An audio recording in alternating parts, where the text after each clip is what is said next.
Okay, we're getting pumped. We're getting fired up. We're doing the things. We're talking about buying real estate. Everyone's on the edge of their seats because they want to know how. They're asking for more. They're asking for more. And Lithuania's blowing up. Lithuania, we love you. Thank you for making us #1 year after year, 6 years in a row. Appreciate you so much. Next is Latvia. We're coming for you, Latvia. All right. If I want to start buying a bunch of real estate, and I have a job, I got cash, I got money. Like, how do I do it? What's the loans available? Like, how do I go about getting these houses? Well, there's a bunch of different types of loans. Okay. And it depends on what your goal is. But if you're looking for a construction loan or a renovation loan specifically, those are out there. So if you have no credit, no experience, and you've never done this before, you're probably going to have to start out with private money. Okay. Build your resume. Okay. And then you can go to a bank and say, hey, I actually know what I'm doing. Okay. And so when you go to get a construction loan, you're going to appraise the lot. And then they're going to look at your building plan. So you cannot get this loan until you have a full set of architectural drawings that, depending on the state, have whatever approvals are needed to be able to build those. So if it's California, it's going to take like 19 years probably. Correct. Forever. But in Tennessee, they are pretty good about it. And they make sure it fits the height restrictions and whatever the zoning overlay is for it to be able to be built according to those plans. So don't just print something offline. You need to know what you are allowed to build on that lot before you buy it. And then they'll say, okay, before you buy the lot? Before you buy the lot, you need to know what you're allowed to build on it. Because if I bought a lot for $500,000 and I can only build $1 million house on there, and it's going to cost me $700,000 to build it, why would I pay $500,000 for the lot? I don't know. Why would you? You can't do it. Okay. Well, not well. Yeah. So the lot should be 1/4 of your build cost. Or sorry, your sale price. The lot should be one The quarter lot of your should sale be price. 1/4 of your after build value. Yes. So if Okay. you're going to sell it for $1 million, you can pay $250,000 for the lot. Okay. Good rule of thumb. That sounds like a great Very tip. good rule. Some people have eked it up and tried to get to 1/3, but you are probably going to lose really bad pretty soon. Okay, so hold on. This is already so good. You're blowing us away over here. Appraising the lot. Before you even buy the lot, you said make sure you know what to build on it. How do you know that? So when are you I'm finding looking at a lot, let's say East Nashville, Okay. I'm driving by. First thing we'll see is, does it have an alley? Okay. What are the setbacks? So if you're getting a triangle lot, you're probably screwed. There's just so little you can build on a triangle lot. Those are a nightmare. But if it's a rectangle, you've got all this other building footprint because there's just, you have the setback. So it's 5 to 10 feet depending on that. And then the front, at least in Nashville, has to be the average of the two houses next to you on the setback. So if you have a house that's 100 feet back, it's just this quaint little cute thing, but then the other house is 10 feet from the front, you have to take the average of those two, the average of these two, and that will set how far back on that lot you have to be built. Okay. And the reason is the city wants it to look nice. Similar. Yeah, it wants it to That makes have sense. that flow to it, not Right. And so those rules came in play in these older neighborhoods now, Yeah. not back then where they were just able to do whatever they want. And so they're trying to have that symmetry. And so that sets what you're allowed to build. So if my building footprint is really tiny, then I know I can only build a house X amount of feet tall, X amount of feet wide, which gives me X amount of square feet available to be able to sell at what are the comps. Right.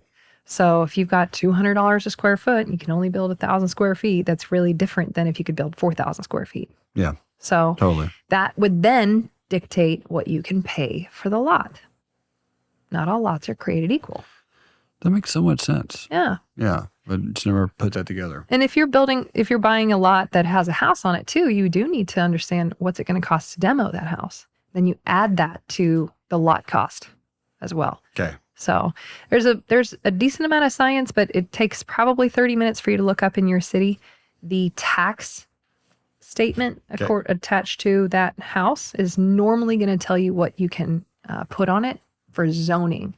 So if there's a historic overlay, there goes all of your money. It's really And it's gone. expensive and difficult Oh, yeah. to build an historic overlay. They're much more particular on your design, your height, your window type, all that stuff. And I appreciate historic overlays a lot. They really protect a lot of beautiful Sure. neighborhoods. But if you're trying to make money on this Right. and you're new, don't pick an historic overlay. And it'll tell you that on the tax statement? Yeah, normally it does. And it normally will say if it's in a flood zone, when you are getting your survey, never, ever, ever buy a lot without getting a survey. Ever. My gosh, my friends Wow. bought like 10 houses in this one street. And so they thought they knew everything. They bought this house, tore it down, go to pull their building permit. And they're like, oh, you can't build on this lot. And they're like, why? There was just a house on there. And they're like, oh, there's a historic pipe under it and you cannot replace it. It will affect this whole region. So this is deemed unbuildable. And they're like, what? There was already a house on it. Yeah, but it was this tiny little 1,000 square foot house from the 1800s and you already demoed it. So they ended up selling it to a house I built. The homeowner of the house I built as extra yard for their kids. They lost like $200,000. Oh, Yeah. So always get a survey.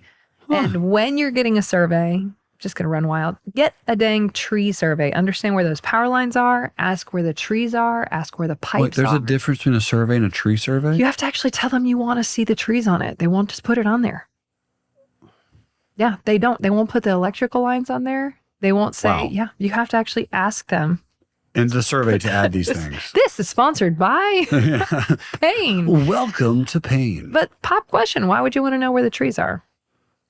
Who Well, cares? Because that's building, right? Like you got to know where they're at to build something. Or Otherwise, there's a you tree have in the to way. chop them on down. Yeah. And I don't chop the trees down. Of course you don't. So you now have this 100-year-old beautiful oak tree that you worked around Mhm. instead of, oh my gosh, we designed this entire house and the oak tree is right in the front left corner of the house. Fun fact. Then the neighborhood hates you. That's what my dad did. Yeah. The house I lived in, he didn't want to chop down the tree. So that's why I lived in a tree house. I love that. Yeah. He's Yeah. like, just put the house around the tree. It's a beautiful amenity, and I've actually been very loved by a lot of communities for protecting these trees Yeah. because they're really old, and people just download plans off the internet, don't care, just go and go. And I'm like, no, you have to care. Mhm. Caring weirdly will come back to you too. Of course. And I never thought that it would pay off in the way that it does because I always paid more than my competition did. I wasn't ever trying to cut the ladies' legs off. I protected the trees. I cared about like the historic look of the community. Yep. I just spent a lot more give a crap time. Yep. And the interesting way it came back to me is when people did want to sell their houses, they always called me and said, I'm only selling to Britnie. I'm Love it. only selling to Ariel. So it was really fun. I got more deals than anybody because the neighborhood themselves wanted what I was investing in that community. Right. Yeah. And they knew you would care and Yeah. take Yeah. care of everything. Yeah. Oh, it makes perfect sense. I love that. Okay. So when you go to get a construction loan, Yeah. So you've got your survey, Yep. you've got your building plans, Yep. and you've got your projected build cost Yep. and sales price if your plan is to sell it. And then the bank will say, okay, based on the total that you've got between buying the lot and all of the build costs, we'll give you 70% of that. Okay. You need to put up 30%. They won't even make you put up 30% down up front most of the time. So either they'll make you put it down right away, or they'll take out 30% of each draw and make you do that, or they'll make you do the last 30%. Every bank is different. Okay. And so it is negotiable. One of the best things you can negotiate as a pro tip of a lifetime is draws along the way. So getting a construction fee or a builder fee for yourself. Imagine you've got 30 houses going or even 2 houses going, and it's your full-time job, but you have no income. They Right. know that they need your attention to manage this project. You can actually pay yourself along the way and have some kind of an income built into the loan. That is you can that sounds like a survive for pro an- tip of a lifetime. You can also ask for interest carried to be part of the loan. Okay. So instead of coming out of pocket for interest every month, it's just in the loan. Mm-hmm. Much better deal. Protect your cash flow at all costs. All costs. It's so expensive. Fascinating. It's so expensive. So yeah, it's pretty easy to get a construction loan if you have something on your resume. If you don't, find someone to partner with. Okay. Don't make all the money the first time. Really follow them closely. Get things on your resume. That's one of the best things I did was working with Polly for free. And even when I was living in my car, I was building my resume. Yep. And I got to say, my team and I did these. So he didn't pay me in money, but he paid me in resume, Sure. which was awesome. Sure. I mean, that's the experience, right? That's how you get Documented it. the crap out of those houses too. I Yeah. made sure there were winners. I took the before and after pictures. Like somebody's got to believe in this 21-year-old girl, and these banks are going to give me a hard time. I already knew it, so it was smart. I did a lot of things really right in the pursuit of learning this difficult business. Now, so earlier at the onset of this, you said construction loan and then renovation loan, which I promise I've never heard of that in my entire life. Really? There's not only a difference, I'm assuming, but Yeah. a renovation loan is it's already been built. Yeah. I mean, what's that difference of that? Like, They're is going to ask for your actual contractor bid on both of them. And they'll say, let's say it's $100,000 to renovate the house. And so let's say it's $200,000 to buy it and $100,000 to renovate it. They're going to give you a percentage of that $300,000. Okay. So they're not going to ask you for, they might not ask you for build plans, but they will ask you for the build specs. Okay, right now it's 3 bedrooms, 2 baths. What's it going to be when you're done? 4 bedrooms, 3 baths. Yeah. Or we plan to spend this much in the kitchen. We plan, like, you have to actually tell them your plan and where the math came from. And then they'll fund the When we say percentage. them, this is the bank, Bank, right? You're yeah, talking bank. to the people at the bank. Yeah. Yeah. An individual there. Now, do Yeah. those people, they can give you a hard time though. I mean, most of my construction loans over the last X amount of years, I got 100% loan to value. Really? I didn't have to put anything down. Yeah. Fascinating. And it was at 5% forever, which was awesome. So I didn't have to come. Very few banks asked me to put money down because I was so good. And when they did, they said, I only want 30% of the lot cost, not the whole project. Big difference. Yeah. Really big difference for your cash outlays. So you really do have to think through how much cash you have to play with. How much holding cash do you have? What is the interest rate if you are borrowing an investor's money for the cash down? So I would do that. I'd have some other investor actually put the 30% down for me. Yeah. And then they'd be the second lien on the property. But I made sure there's enough equity there to be able to protect them. So lots of different ways to do it, but pretty easy to get both renovation and construction loan. Just put your little package together. I do all their work for them. At this point, you could probably use ChatGPT to ask them what should be in my renovation loan package that I present to the bank so that they give me the loan. That's such a good question. You can also just call your banker and ask them. Just call them and ask them, hey, what do you need to see from me? And instead you can do of that, you can just call up the bank and just tell me what I need. What do I need to qualify for this? And then if you, this is a huge pro tip. If you get rejected by a bank, what do? Go to another one. Ask them why. Why did Probably you do that with ladies too. Yeah. Why did you reject me? Oh, well, you just don't have enough years of experience. Okay, so how short was I? Well, 1 year. So can I come back next year? Yeah, absolutely. What do I need when I come back next year? Or your credit was messed up. Oh, so if I just pay down this credit card by $3,000, you'll give me a $400,000 loan? Yeah. Oh. So again, I'm always saying communication, taking people's orders, asking people, what does it take for me to qualify? What does it take for me to be better? What does it take for me to earn your business? What can I do for you? How can I make you feel more loved and respected by me? Like, just ask. Yeah. And people will tell you. That's why I'm so direct. Here's exactly how to win. Yeah. This is how you win. This is how you get fired. This is how you win. And it's just, I like the clarity all the time. But yes, it's not hard to get those types of loans. Okay. Are there more types? There's a bunch of different types of loans, but those are, if you're looking to do new construction or renovations, those are at least the blankets they'll fall under, and then they'll tell you what special thing they have going on. Because banks are running specials because they're looking to give you business. Yep. Because they lend money for a living. Yeah.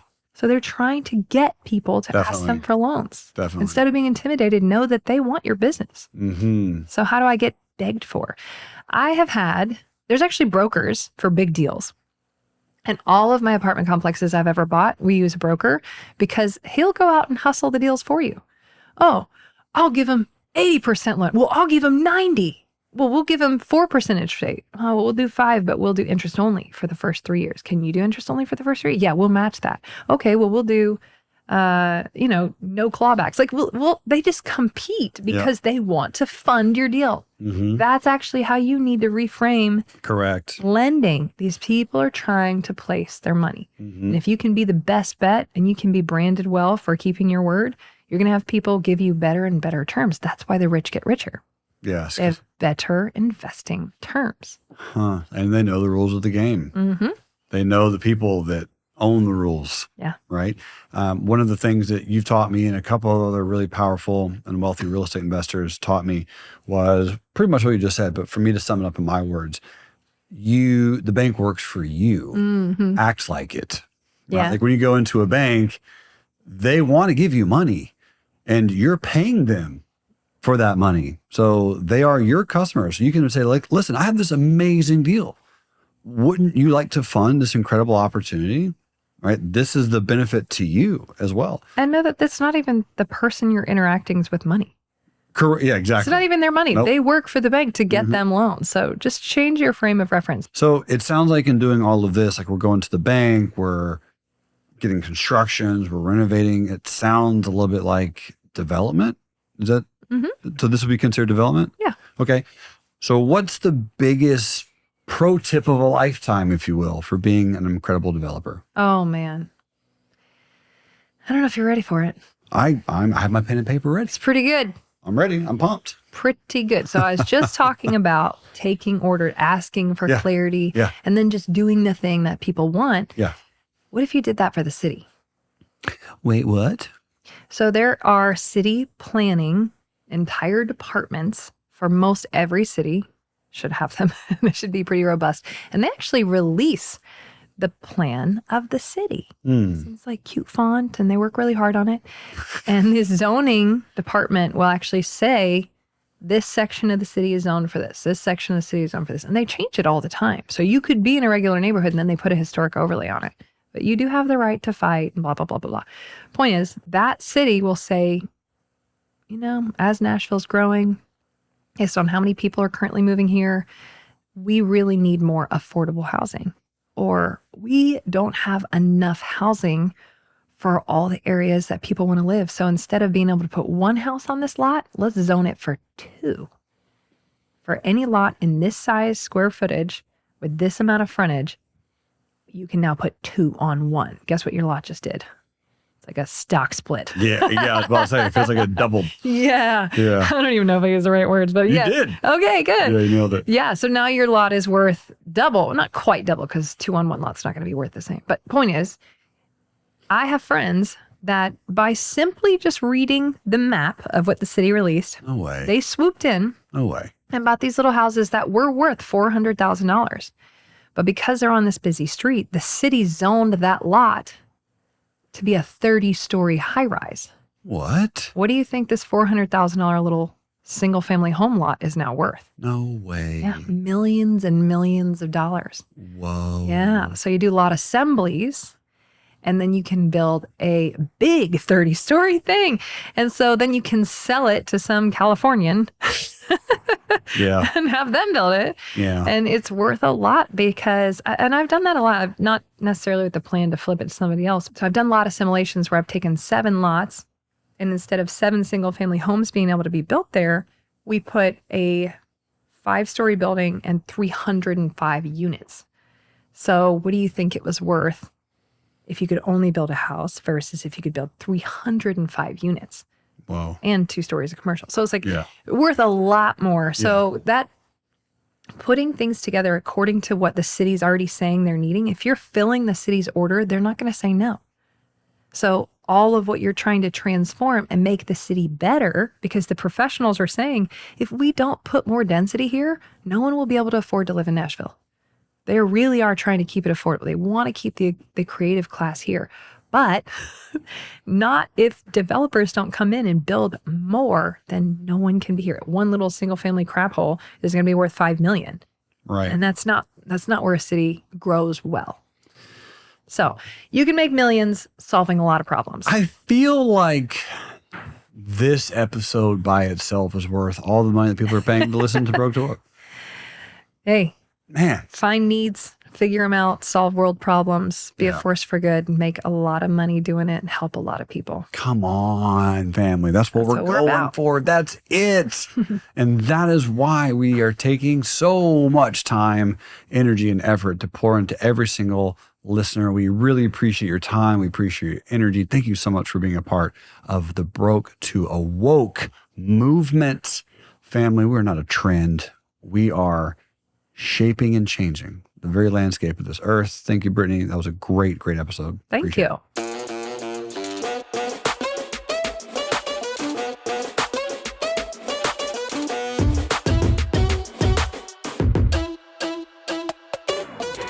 If you have watched or listened to this podcast and had your heart set on fire and you're so excited to go to the next level, but you are looking for a coach, both Jerremy, Alexander Newsome, and myself have been struck by God and felt convicted to coach people. Now, we're not the right coach for everyone, but we might be the right coach for you.